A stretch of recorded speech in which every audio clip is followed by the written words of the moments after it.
Well, good morning. The Executive Committee meets today, and there are two items I wish to discuss this morning. First is the snow report. When we have a big snowstorm, people expect to be able to get out to work, shop. Seniors need to be able to get to appointments. Mother needs pushing their strollers, needs to be able to navigate our sidewalks. Kids need to get to school. The slow response to the snowstorm we experienced in February failed people's expectations.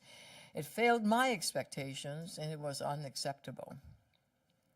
After that snowstorm, we asked the city manager and the auditor general to look into why the city struggled to clear snow and why what the city was claiming about the status of snow clearing didn't match the reality on the ground.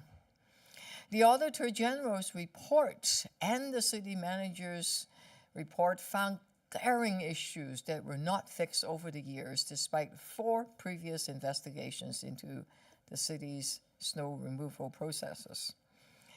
The city staff in charge with managing the snow clearance failed in their job.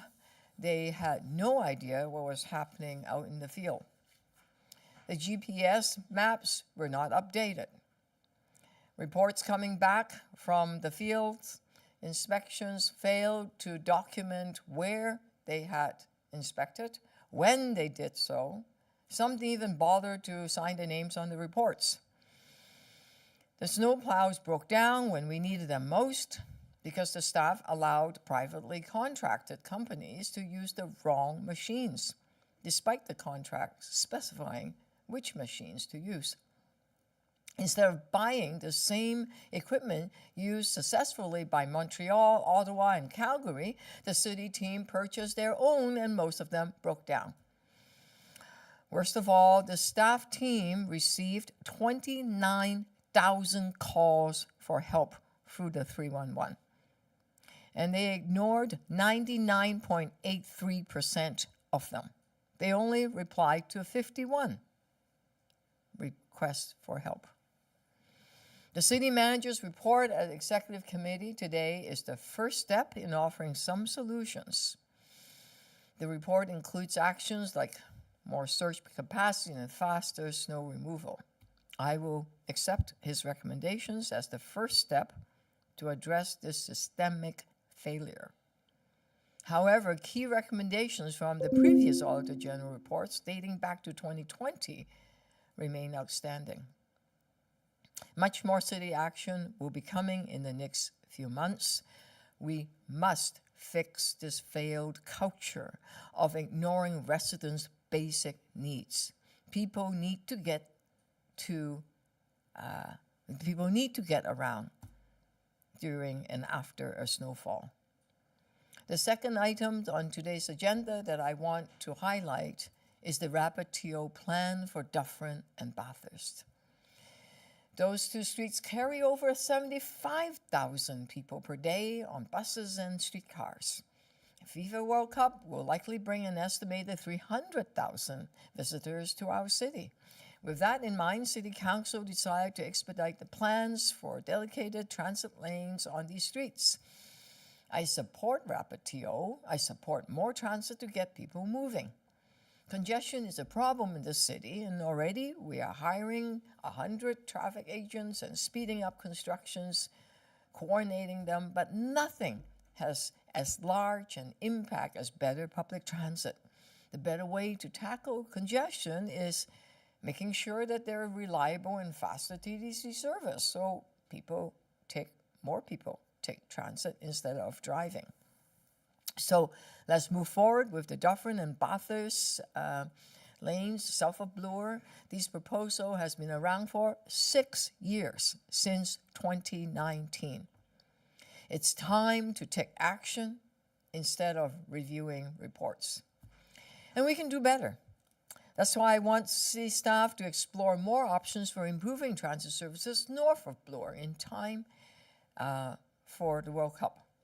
Working with local councillors, residents, small businesses, and transit riders, I want options. Whether it's HOV lanes or other solutions, loading zones, etc. There's a lot of alternatives one could look at so that transit and people could move faster in that area. Now, these options must consider alternatives to on-street parking, timing of loading zones, problems identified by the local communities, whether they're residents or small businesses. A proper implementation of rapid TO means thousands of new riders on TTC. Less frustration. These are people who wouldn't be driving, so there'll be less frustration being stuck in traffic.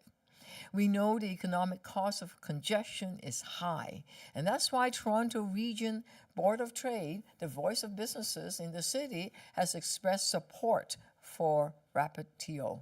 And I thank the Board of Trade for their commitment to tackle congestion in the city and their relentless optimism of creating a better city. Together, let's get Toronto moving. You may have some questions? Mayor Chow, on snow, if we want to clear and remove and plow and do everything better, it's going to cost millions more. You frequently have talked about in the last 2 years the financial strain on the city before you've inherited that financial strain. If we're talking millions more to better maintain our roads when there is a major snowstorm, are you willing to spend that money and where would it come from? Well, you would see in the city manager's report and the consultant report coming back that the reorganization would not mean hiring new staff. That means no new spending on that front. Okay, the report was very clear. There's another piece, though, about snow removal. That we have to look at, okay? But not answering 99.83% of the calls for help. That's not how much money one spent, okay?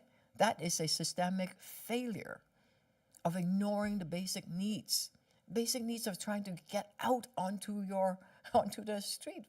You have to leap over a sidewalk with these snow banks that are so high. It doesn't make sense, okay? And accepting reports from the field, because the GPS maps obviously is not working, so they can't tell what's happening on the street. I'm talking about the city staff in charge. So you can't count on GPS, okay? So you do a field inspection. Well, the field inspection, 4 of the areas, 4 out of 5, have reports that are missing date, time, location. Some didn't even bother signing their names onto these reports. In contract 1, 20 reports were like that. That is also wouldn't cost a lot more money if you have the report. You already have the field people out there inspecting. How much would it cost for you to write better reports? Okay, so I can go on. Buying machines that are successfully used by Montreal, Ottawa, Calgary, they all of them have more snow than we do. Okay, it's successful. In fact, I saw one of these machines in Ireland, in Dublin, and I thought, what? Our machines that are being purchased, half of them, more than half of them, failed, broke down, and stayed in the shop in the middle of the snowstorm.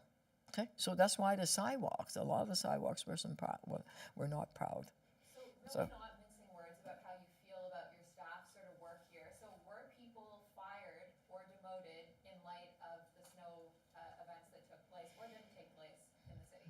Well, the snowstorm came in February. Immediately, the next council, I said, I want an auditor report. I want the city manager to get to the bottom of it. Today, you're seeing the results. You're seeing the reports. This would be the 5th Auditor General report. The first one started 2020, 2021, 2 in 2023. I came in July of 2023. Wasn't much snow in 24. And then there was a snowstorm in 2025. There will be further action that are needed to deal with this systemic failure. And today's report from the city manager is the first step. Mayor Chow, if no one's held to account, why not just keep taking it easy? Why answer the phone if no one's going to help you out? You know what I mean? I know. The 311, the 311 logging 29,000 calls. And of course there needs to be consequences. And which is why the city manager will take charge and take appropriate action. And it's deeply disappointing when 99.83% of these calls for help, some of them are seniors stuck in their homes for days and days, weeks, and not being able to get out, for heaven's sake. My office gotten a lot of calls, and we tried to get out and to do as much as we can and direct them. And then we looked at the end of the day, after the snowstorm, only 51 of them had an action plan out of the 29,000. So, Mayor Chow, I know we're in the middle of a heat wave, but winter is only a few months away. Can you assure the people of the city that next time we get this kind of snow, that this won't happen? We are, I expect all the action that needs to prepare to be done by end of November. Because with a climate crisis, you never know. Heat waves are starting earlier. Storms are it's bigger, more frequent. Sometimes earlier, sometimes later. You expect, well, April will always end up having something. But yeah, we need to be ready. So, there's problems with equipment, there's problems with 311, there was problems with GPS and communication. There's a problem with reports, how they're written, field With audits. all of that, do you yourself and your office not have to take some responsibility here for the way things played out in February? Well, immediately after the snowstorm, I ordered the Auditor General to get to the bottom of it. The city manager promised that he would do the same. And now the two reports are coming together. One's about the problem, the other one is a potential solution. So lots of action will be taken. There wasn't a big snowstorm last year in 2024, so I didn't realize the problem was that deep. And when I went in 2025, in March, right, but the storm was in February. In March, I immediately ordered the studies, and today is what you're seeing is the result of that. On Rapid TO, like you mentioned, the Board of Trade has said that these bus lanes should go up to Eglinton. The majority of transit riders or people who live on Bathurst and Dufferin that were surveyed over a month by the city have said that they want these bus lanes. Why not move forward with them? We're moving forward on South of Bloor. I have a motion that I am presenting at the executive committee that actually look at, here are the two recommendations. We are asking the city's team to develop implementation plans with due consideration of local needs for the remaining Rapid TO corridor north of Bloor. So we are looking at how we could do it and report back to the executive committee with the evaluation of South of Bloor and looking at how we could deal with the needs of the local area. What about the loading zone? What about the parking? What about all the different struggles that local businesses and the residents have identified? And Bathurst was just added, but Dufferin has been on the list for Rapid TO since 2019. Yep. The city has known that it wants to implement bus lanes on that street for a while now. Yeah, 6 years actually. Why wasn't the city prepared for the concerns of businesses and residents about parking? That's a very good question. This is, now at least we're acting. 6 years is too long to wait. And we are now proceeding south of Bloor. It's always good to do a bit of evaluation. And the other recommendation is for the executive committee to have a report on the transit priority measures that can be implemented for FIFA World Cup, okay, including considerations of HOV bus lanes, rush hour parking prohibitions, time of use, loading zones, and best practices from other jurisdictions. So we are looking at transit priority measures. Mayor Chow, the federal government is looking to slash billions from their budget. The spending review is still upcoming. Details are very minimal. We've tried to get them. But because details are minimal, there are worries kind of circulating municipally. Is there anything specific you are hoping that they would protect? Well, we've signed a legal agreement for 55 subway cars. I hope that's protected. We desperately need the Waterfront and the Eglinton East Scarborough LRT. And those two are big infrastructure projects. It may impact on their capital budget. I know they're looking to cut their operating budget, but these are 30, 40 years projects. So I hope they're not on the chopping block. Well, it needs to be on the block anyway. They need to say yes to it.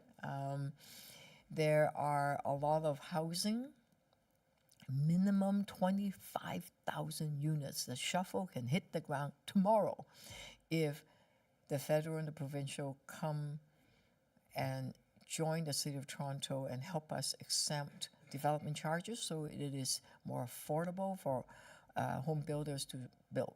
Right now, the math doesn't work for them. That's why everything has slowed down. There's no building. Well, other than the 8,000 that we exempted the development charges and 15% property tax. So those are moving forward. Another 3,000 of condos are moving forward because we are deferring their development charges. We're doing everything we can, but we have limited financial means. So we're hoping to partner with the federal government and the provincial government to get housing built now. Mayor, what's your reaction to Mayor Patrick Brown receiving threats and having to be under police protection? I mean, what's your reaction to that? And have you ever received similar threats? I served with Patrick Brown when we were both member of parliament, so I know him well. And I hope he stays safe. Anyone receiving threats are just unacceptable. Through the years, because I've been in public life for several decades, for quite a long time, my late husband, for example, and I have received veil threats. And yes, it has occurred. Were we fearful? No. And one cannot live with fear. So yes, there are some more explicit, other less so. Mayor Chow, FIFA World tickets are out. World Cup tickets are out for Toronto, and they range from 2,500 to 40,000. What are these tickets for? And what are the less expensive ones? Not for me. Wow. Okay. FIFA established their price. We don't have much control over it. We have the Fan Fest. Come and join and feel the energy. I'll be attending the Fan Fest, and that's steep. That's very steep. But I don't have much control over ticket pricing, unfortunately. But Mayor Chow, to that point, I mean, the whole point of the World Cup coming was that games were coming here, but it sounds like the people of the city will be shut out of the actual games part. I mean, Some people, yeah. Well, some people will get access. but the majority of us. Not the ordinary folks. I heard there might be if you sign on right now, they're going to do draws. So FIFA has their way of dealing with these kind of things. So you can get on the FIFA World Cup site, subscribe to their newsletter or something of that nature, and then you can get a chance to win some tickets that are a lot more reasonably priced. If I can just go back to snow for a second, you talked a lot about how because there was no storm early in your tenure, you didn't know about the problems. Now you do. Does the previous administration under Mayor Tory hold some responsibility here for the way things played out and how bad it was handled? I just want to look forward and not backwards. I know what needs to be done now.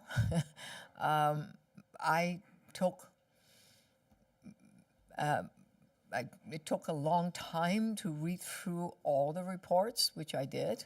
Every single one of the auditor's report. I can name the 8 recommendations that are outstanding. I can name the 141 single axle machines that should not have been allowed to be used because the contract said it should be triple and double axle. I can go into all the fine details about what's not being done, and I will make sure that it's being done. I've seen the multi-hawks that are being used by Ottawa, Montreal, which have narrow sidewalks, and Calgary. Lots more snow than we do. I don't know why these other machines that didn't work at all.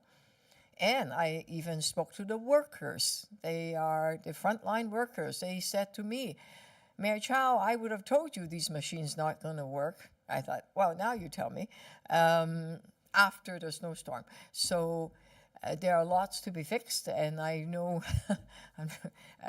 every single piece of what the Auditor General and the consultant said went wrong. So it will be fixed. Mayor Chow, on the topic of moving forward, the city manager did say that if we want to do snow removal better, it won't be a small line item. He did say it depends on what council wants to do. So again, are you willing to spend that Well, money? the report at this point said that they are going to come back in November to talk about the single snow removal team, snow plow removal team, winter maintenance team, a separate unit. Is that a good idea? We'll see. And then the question of snow removal being in a contract, a separate contract. What I don't understand in 2019, that there was a contract that was signed in 2021, another contract being signed, and those contracts did not specify that you have to remove the snow, which is like bizarre, because if there's a storm, in Montreal, for example, they come, plow the street, remove the snow, and then they move on. Well, what do?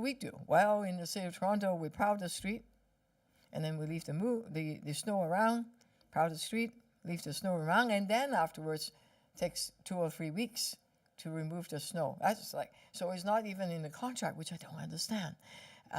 Why wasn't it on the 2019 contract? What got missed at 2021? But that's in the past. We need to move forward.